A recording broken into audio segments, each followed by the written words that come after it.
Hello, this is Mrs. Wong here. Okay, in this video, we will go through some of the questions that you're supposed to have done from the last lesson on Monday. Okay, so you should have Chapter 1, Worksheet 2 with you. Okay, so on Monday, we went through what are perfect squares. And then we learned how to find the square root of certain numbers using prime factorization. Okay, so a very quick recap.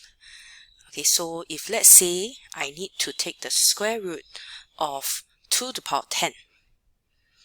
Okay, so what the square root does to the power of 10 is actually divided by 2. So I'm left with 2 to the power of 5. Okay, if I take the square root of 2 to the power of 16, okay, the square root will actually divide the power 16 by 2, which will give me 8. So I'm left with 2 to the power of 8. Okay, if it's a square root of 3 to the power of 4, then I will get 3 squared. Okay, so yesterday we looked at some examples, okay, of how to take the square root of certain numbers by first finding the prime factorization of the number. Okay, then when we take the square root, we simply divide the power by 2. Okay, then we look at a slightly longer question. Okay, what if I have 2 to the power of 4, 3 to the power of 2, 7 to the power of 2? Okay, so it turns out that all the powers will be divided by 2. Then that will help us to get the answer. Okay, so we will look at questions 5, 6, and 7 from this worksheet. Okay, so for those who have actually managed to try the more challenging questions here, you can actually go through the video and check your answer at the same time. For those of you who find that it's a little bit too challenging for now, okay, don't worry. Okay, go through this video, listen up carefully, take down notes to help you learn how to do this kind of questions.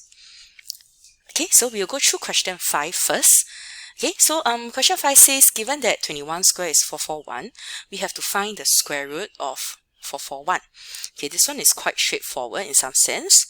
Okay, so I know that 441 is actually 21 square. So if I want to take the square root of 441, it's the same as square root of 21 square. So similar to the earlier questions that we have done, okay, the square root will actually divide this power, the power 2, divide by 2. Okay, which actually is actually a 1. Okay, so we normally do not write power 1. We will just leave it as 21.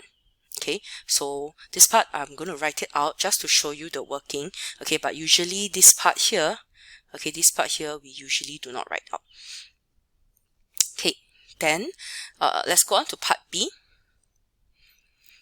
Part B, I want to find the square root of 44100. Okay, we do see some similarities between 5A and 5B. Okay, the difference is that I want to find the square root of 441 times 100. Okay, why do I change it to this? Because for square root, there is a very special property. If I want to find the square root of 441 times 100, I can actually break up into 441, square root of 441, multiplied by square root of 100. So in this case, this expression and this expression, they are actually equivalent. So whether I take 441 multiplied by 100, then I take the square root of the multiplication, or I split them up into square root of 441 times square root of 100, I will still get the same value.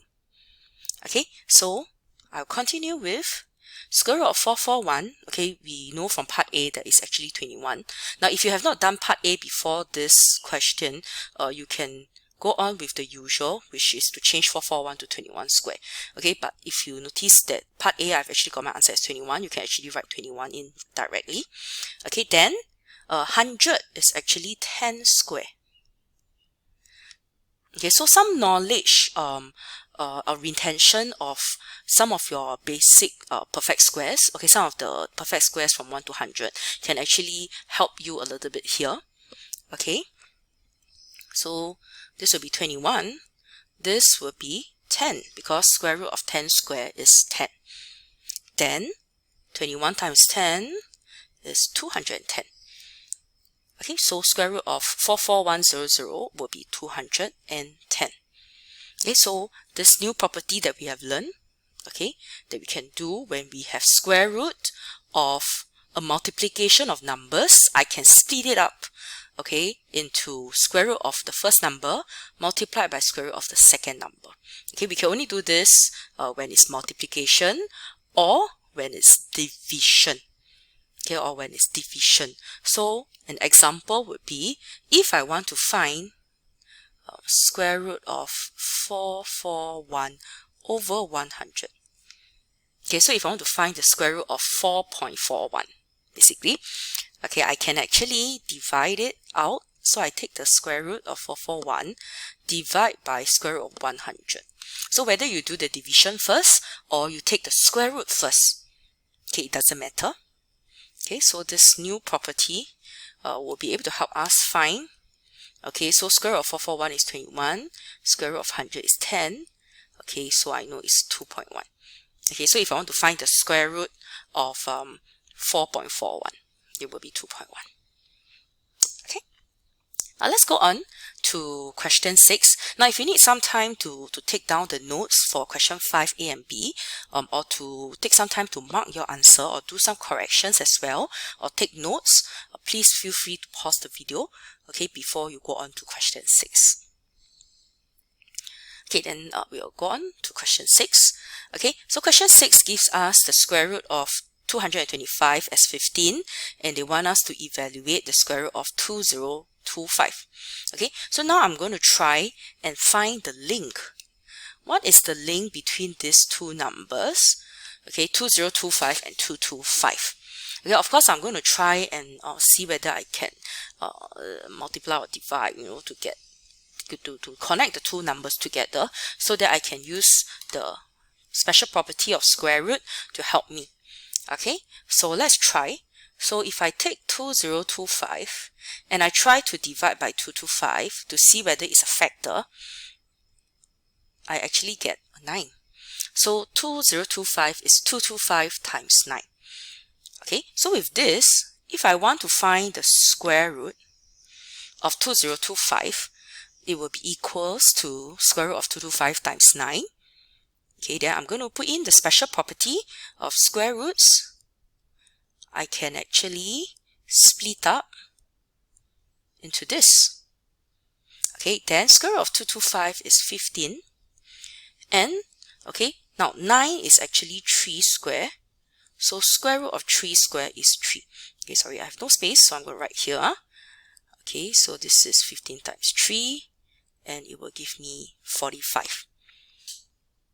Okay, so I've used the special property. When I have square root of two numbers multiplied together, I can speed it up. Okay. Now I will go on to question 7.